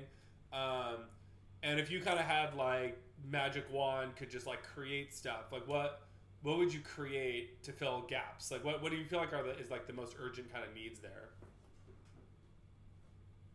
to have a better discovery thing, like creating a library in the digital era? I'm really focused on data and software, but I think I'm pushing you outside of your comfort zone. It's like some of the good things. Like I have totally got off guard with the fair ecosystem that has seemed to propagate, and there's an understanding of like all the problematic replication issues with science. So, and I think there's been some good movement on at least the standards and practices and how that gets propagated. So you were caught off guard in a good way about the uptake of the concept of fair. Yeah, because I wrote a lesson like on it like 10 years ago, like when I was at UCSD, and I was like, nobody's ever good. I could barely remember the acronym. Nobody, how is this going to take off? I don't know. Yeah. Like and then last I went to RDA in Salzburg and it was like fair data objects, fair Yeah. Yeah. software, Yeah. fair. I'm like, where did all this come from? Yeah. Yeah. So, I mean, but those, you got to take that with a grain of salt because that's like an international organization. It's hard. All Hmm. the people that you're preaching to the choir a bit in that group, Hmm. but I think it does have some legs with like data practices, Hmm. especially in my Hmm. profession. And when you get and talked about maturity models around that, where you can actually test repositories Yeah. for it, I think that's kind of exciting. Like you Hmm. just push people forward on some practices. So that's like one thing that, Hmm. because I'm heavily involved in education, Yeah. things like the models around the carpentries are really Hmm. powerful. I mean, have written a number of grants, and it's become a reference model for how you do a trainer program. Hmm. And I know just like for my own professional benefit, that engagement in the professional network that's been expressed in there Hmm. is really good, right? And like if Hmm. you can write a lesson with 200 other people globally, that's pretty something's working. So I Hmm. think that's a real Yeah. value. Um, And then I don't know, like as far as libraries, um, I am heartened by like some like my peerage. There's libraries that are really um, building really I don't know, called robust, but multifaceted data services, right? Mm. That include like text, Hmm. NLP, include, reproducible. I mean, there's a reproducible research librarian at Hmm. NYU Yeah. who's doing great work and active in both developing software and, Hmm. good practices. There's really like some really well thought out like groups that are doing data curation and data repository Hmm. stuff.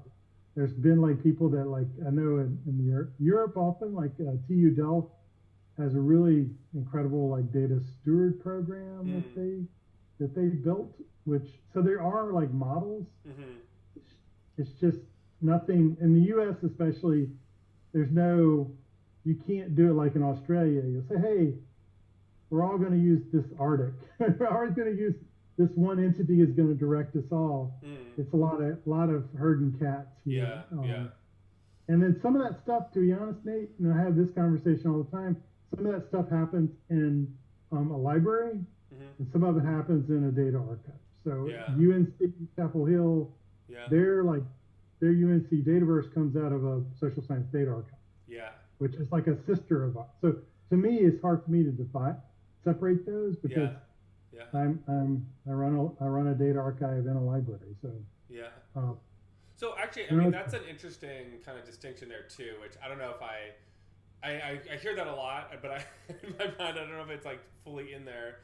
I mean, so basically, archival is just not for actual use. It's for like long term preservation, but not like. Whereas a library is more active use of content. Is that's the basic distinction there?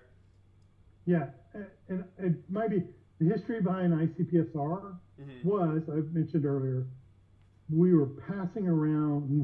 I didn't exist, but we were passing around tapes like surveys, right? Yeah. Survey research for the most part, or census tapes. Yeah. And we had a mainframe, and you would load the tape on the mainframe. But then I would pass our survey Mm-hmm. research over to Michigan, Yeah. and then at a certain point they said let's define a archive around this that connects these networks, Yeah. and Yeah. that's how it arose. And I don't know if that's the way other places like UK Data or other larger archives Mm. develop, but that's the history, right? A Yeah. really truly consortial kind of, or like collaborative um, thing. Um, So I want to let me see if I can articulate this somewhat intelligently. Okay, so two questions. So oh my god, my little brain is working so hard right now. One, do you think that the existing power structures, like kind of publishers and all that kind of stuff, that have kind of and again, I'm very biased here, but everybody knows my biases. They've kind of prevented progress with like a fully open, kind of publicly owned, public's good kind of infrastructure library for the articles themselves. But for research data, do you think that's much more of an open, competitive landscape where there's much more of a chance for universities and other entities to um, build public goods, kind of public open infrastructure for research data? So that's one, like that competition there versus competition for just like the end article, the PDFs. And then two, if you combine that with this thought of, you said in our conversation just a second ago that the article is not the research itself, right? That's like sort of the postcard for the research. And again, my work with micropublication, I also like that idea of like kind of breaking down that article and trying to like get kind of something deeper. You also have a lot of people working on computational articles and like trying to close that gap between, hey, this is what I'm doing in like a very generic summarized kind of way to like where show me the code, show me the data, click through and get to the real good stuff.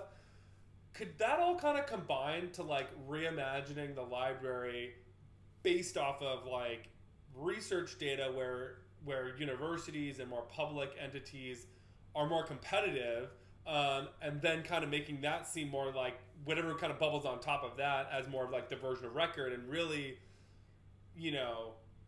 keeping the publishers to this more like postcardy type thing, which again, when we think about transferring knowledge to the next generation, or what knowledge is going to exist in 1,000 years, that's actually kind of cool if you think about it in that way. I don't know, how is that total bullshit, or like I don't know. Like, can you react to that? Tell me how crazy that is, or if that makes any sense. You have some challenges because all these publishers are already rebranding themselves as data platform companies. But are they? I know they're doing the branding, but are they actually effectively competing there or not? Like when I see people publishing their data sets, like there's Dryad, there's Zenodo. And maybe I'm just a little bit out of the loop, but I know they're trying, and with their marketing team is trying, but are they actually succeeding there or not? Like they're clearly crushing it with the articles, like 100%. They can do whatever they want. They have no pressure to be good people. But like on research data, do you see them competing effectively, or is there an opportunity there to I don't know, what do you, and again, I'm sorry I'm being very anti-publisher right now. I don't hate all publishers, but yeah. Yeah, it's a good question. I really don't know. I mean, I think that for researchers, data, like just subdivide research data could be data we license and purchase that people use in research. Yeah, sorry. I always, when I say research, I'm always meaning the outputs, the results. So sorry, I keep confusing those two things. Yeah. So yeah, I don't think maybe. I mean, I haven't really used any of the tooling that maybe journals that take data have. So I don't really know. Like I think some journals you can spin up notebooks maybe against the data that is deposited, or look at like a notebook that was generated. But I don't really know, Nate. I don't really know that space. Yeah. I know that these companies like do come and try to sell us with like compute that's connected to data they have in their platform, but it's most likely licensed type data that is not like the output of research. Yeah. So I think we do have more chance on the research data to actually do something more interesting. And I mean,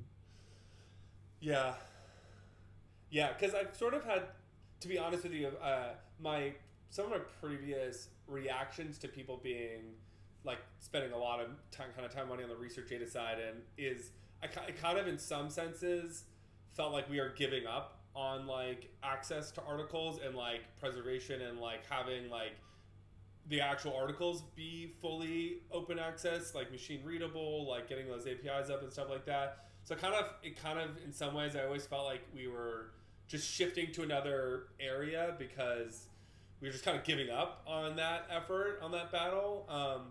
But then that's kind of why what I just said is like, oh, maybe actually you could get back to like the actual full version of record if you sort of see the full research output as like the data, the code, the full thing, and then that's kind of emerging more from the research data side and less from the, I mean, it is an opportunity because even with these computational articles, like you're saying, that doesn't seem to stick. I mean, what publishers are selling is they're selling a brand. You know, that's what the APC is going towards. Mhm. It's I own this brand. You're going to get to put that brand on your CV. And for whatever reason, like eLife had their executable article, and like I hear them like, oh, we're going to have these other things, and really at the end of the day, their business is just flying off the shelves with just selling the brand. So I don't really know if there's pressure for them to spend all this time and energy and money on making a really kick-ass research article format that is computational native, that is connected with the data, like kind of what you were talking about. So yeah, I don't know. Maybe there's an opportunity there. I don't know, but I'm not totally clued into some of the products and services that they've been kind of offering people. But I don't know where I was going with that. I'm just kind of Yeah, I don't think we've bought any yet. Okay, yeah. In the library. I think they came around. I can't remember. There was a reproducible platform. Was it not DigitalOcean? I know what that is. It's something like Ocean, Mm-hmm. Code Ocean. CodeOcean, And, yeah. That and, they had a and pretty cool platform. yeah, I Yeah. thought it was cool. They had like all these Docker droplets and stuff. But then they teamed up with some publisher recently in the last Oh, interesting. few Okay, years. I could see that. And Yeah, so our science librarians were looking at it like, yeah, hey, this might be. But then I think the kicker was it's like, yeah, you buy into this, but the cost could really escalate depending on your compute, exactly. right? Yeah, that's how So they they get you. like you got like you got to really control the GPU access or whatever. Yeah, So, but it was interesting. They kind of retooled themselves for that. And yeah.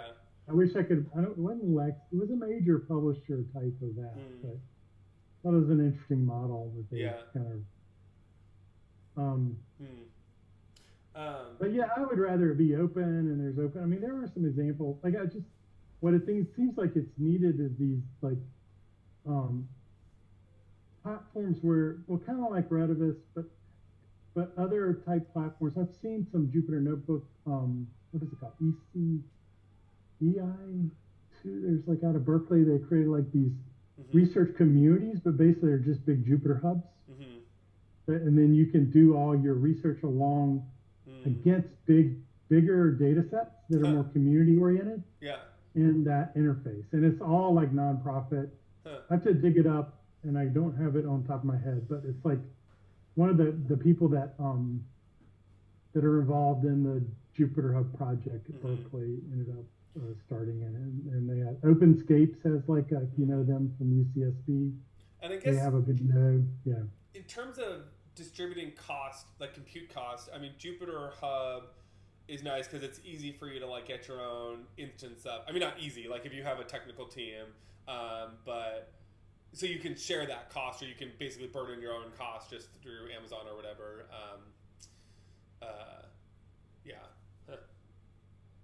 Yeah, I mean, sharing compute is something we all know how to do, Yeah, like theoretically, right? yeah, Condo computing and stuff. Just apply that at a larger scale. yeah. Um, I yeah, so I mean, I like that. And then whatever artifacts come out of that, Hmm. you got to figure out how to capture. Yeah. Um, So, so where do you see the biggest like challenges with research data? Like what kind of keeps you up at night in terms of your work, and like what are you kind of stewing on, and like kind of want to see change or improve in the next like 5 to 10 years? um, well, I think you talked a bit about it, like the figuring out how to share the cost. Like even a university like ours, right? Mm-hmm. It's just really like there's inadequate storage options for researchers. Mm-hmm. Um, for libraries, do you want us to bear the brunt of, like we say, this is owned by UC Regents?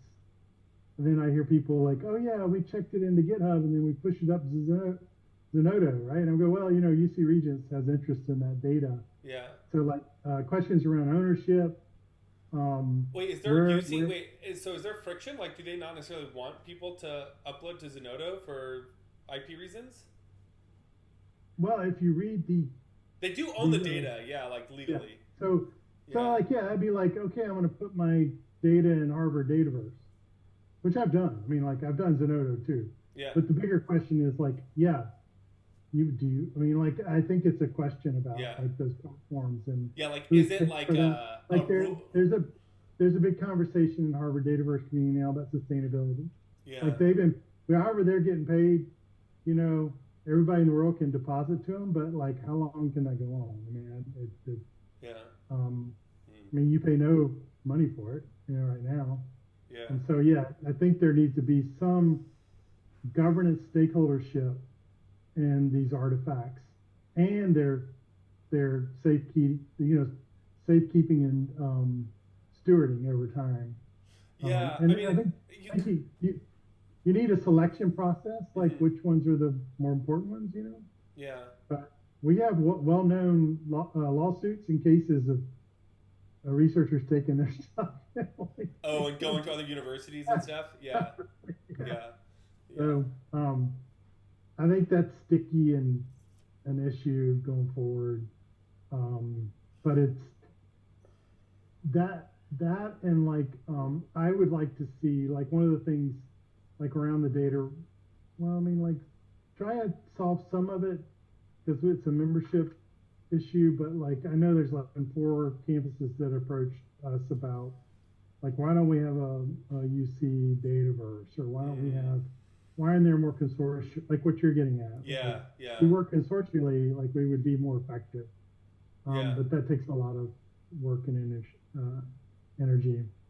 Um, Yeah, is there, I wanted to at some point bring up something we had talked about offline, just you and me, about like this idea of whether library and library communities on campuses should be serving the local, like should you be serving UCLA or should you be serving like a more global audience? And like that's something that I don't have an answer to, but is frustrating for me because when you look at companies and publishers, like they are releasing products and services for a global market. And as a researcher, like you're collaborating much more globally and outside the university than you are with somebody down the hall. And so, that idea of like consortia, like do you feel like there's sort of like a weird institutional, structural, organizational problem where it's weird, right? Because like UCLA is an entity and it gets money from tuition and stuff, so it's kind of weird to take that money and then now create a service for like the whole world, right? But then I don't know, it's like this problem, right? It's like researchers are not walking into a library on campus and pulling out a book to read. Like they're going to Google Scholar and they're looking up articles that were published by somebody across the world.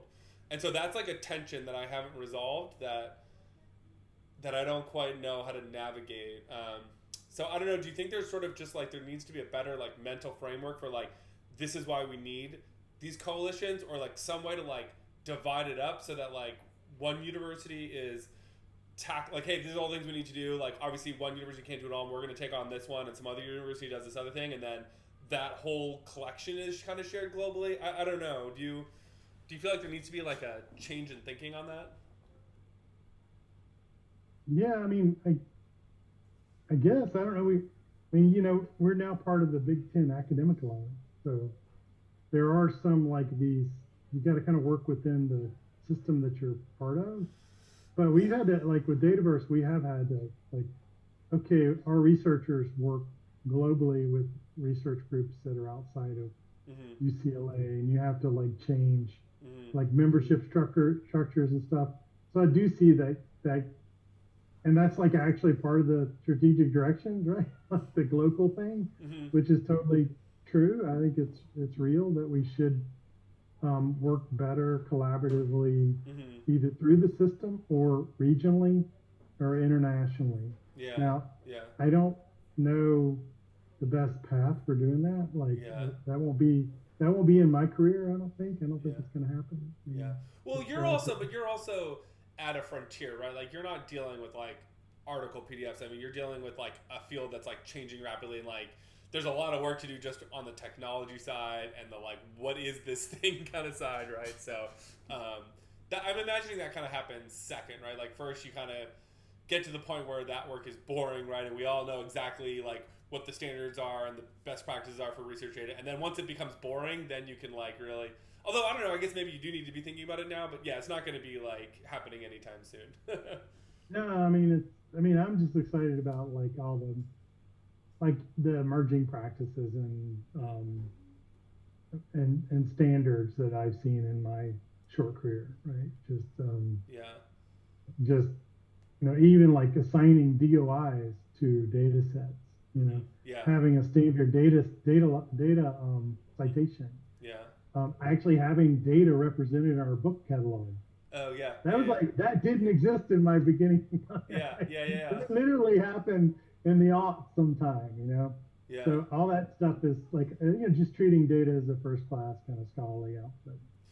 Yeah. Um, I mean, it's kind of interesting. So one, this is a little bit. It seems like a non sequitur, but I'll bring it back. So one of the things that I think about a lot with some of the use cases for some of the AI stuff going on is uh, simplifying interfaces with data. So, like right now, we do a lot of like clicking forms.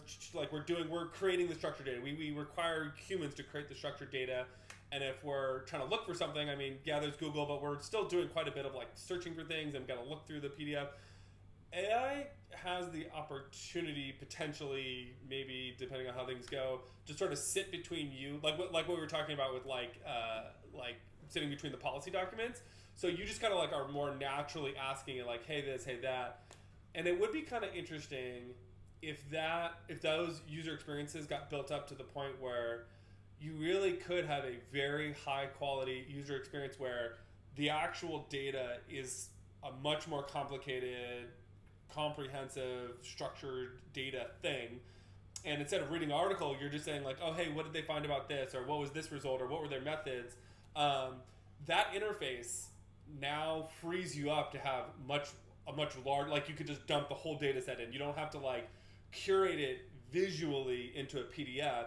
Because you basically have this crutch. You have this shortcut where the AI is basically in real time simplifying, summarizing whatever you need to access it. So then the actual end research object is that much more comprehensive data set. Yeah, that could be. Yeah, that's kind of cool. I don't know. Have you seen any thinking on that, or is that anything you've heard? Or Preliminary, like I know, like data repositories are exploring using AI to help describe data sets on the way in, but yeah, not for the other end, which you're talking about, like yeah, querying post, yeah, ingest or whatever. But I do think there's a lot of opportunity for using, AI to actually help. mm-hmm. Like some of the more, like one of the onerous things is getting people to describe their research objects. Yeah, yeah, Like, what is this thing? yeah, I could see AI really helping on that. mm-hmm. And then once you have some structure, if that's good structure, then the other would it would lead to the other. Yeah. Yeah, and you had mentioned using it for kind of drafting or creating metadata. I think that's also a really good because it can like kind of fill in gaps, especially if it has quite a bit of context. It can like fill it in so then other machine processes go more smoothly. Yeah, that seems like going to be the first library type use case in a Yeah. lot of ways because we have a lot of content. A lot of it is not Mm-hmm. described adequately for Mm-hmm. discovery. So, Yeah. Which again kind of comes back also to the downfalls, right? If it's fucking that up, then now you have bad data in there. But I think you can start in situations where it's very very high performance, and then like reserve like the more where if it's having to fill in like half of the metadata, like maybe don't do that at the beginning. Yeah, yeah, yeah. Um, hmm. Okay. Yeah. I mean, that's. So I feel like that's kind of was the main kind of questions I wanted to ask you. I mean, is there any kind of lingering thoughts that you had? Again, kind of if you're like letting yourself float into the clouds, imagine you're some like trillionaire or whatever, have unlimited money, budget.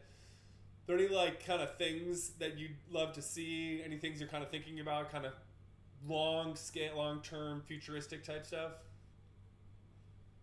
I don't I don't know. I haven't really thought hard about that. I mean, I Mm. would like to see some of this continuing work on standards and like best practices be fully kind of funded Mm-hmm. and adopted, Mm-hmm. and those interconnecting systems. Like I've been hearing about machine readable DMPs for 15 years. Like Oh yeah. how we cannot connect the outputs of researchers with the researcher, the research org, Mm-hmm. and then all the outputs connected to the researcher.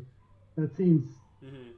like that seems like reachable to me. Yeah. Then there's IDs for all those, but our Mm-hmm. systems are not developed sufficiently enough to do that interconnection. Yeah.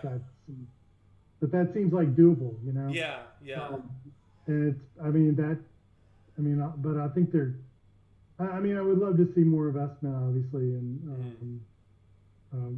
and things like that Mm-hmm. at a U.S. level. I don't really know if that's Mm-hmm. feasible. Yeah. I don't believe though, Nate. I really don't believe that AI is going to just solve all this stuff, and Oh, absolutely. Yeah. Yeah. so I don't really. Yeah. I think it's worth experimenting, but I think Mm-hmm. and then having kind of prototype stuff. But Mm-hmm. um, I've worked with it enough to know that it's not going to be a panacea. Yeah, absolutely. Yeah, I think I'm really excited about like human in the loop stuff. So how do you like have it like solve these little gaps, like the metadata example, or like a piece of the user experience, right? But then human in the loop, right? Because if it goes too many iterations on its own, it starts getting really weird and like fails even more. So Yeah, um, yeah, you're yeah. in the slop. Then Mm-hmm. the other thing I'm really concerned about is the ecological dimensions of that. I don't think that's talked about enough. Yeah, that's true. Um, Like the cost to running a query and running one. Cost, Yeah. how much water it costs to do my prompt. Yeah. Of course, I get over that and do it. But Yeah. I do. I was like, man, I'm just burning the world here. Yeah. Yeah. Yeah. Um, so, but anyway, I Yeah. think it is cool. All right. Well, we can save how AI is going to save the world for the next conversation. Yeah. Now uh, I'm going to jump on GPT right now. okay. Um, well, Okay. Well, I think Riley is ready for me to come back to go grab her. So I think let's cut it there, and then this is great. Thanks for chatting, and yeah, when I get further along, maybe we can have you back on to talk about some more specific stuff. But this was great. I loved. Again, research data is something I like thinking about, but I haven't done a lot of deep dives on. So it's great to just kind of have your kind of hear all your experiences and stuff. And yeah, this was fun. well, thanks, Granddad, for taking care of that. Yeah, it was a Yeah, lot easier to hear what you were saying. I apologize for the first part. Yeah. Yeah. all right, have a good weekend. All right, see you, Tim. Have a good weekend, dude. Okay, Mike.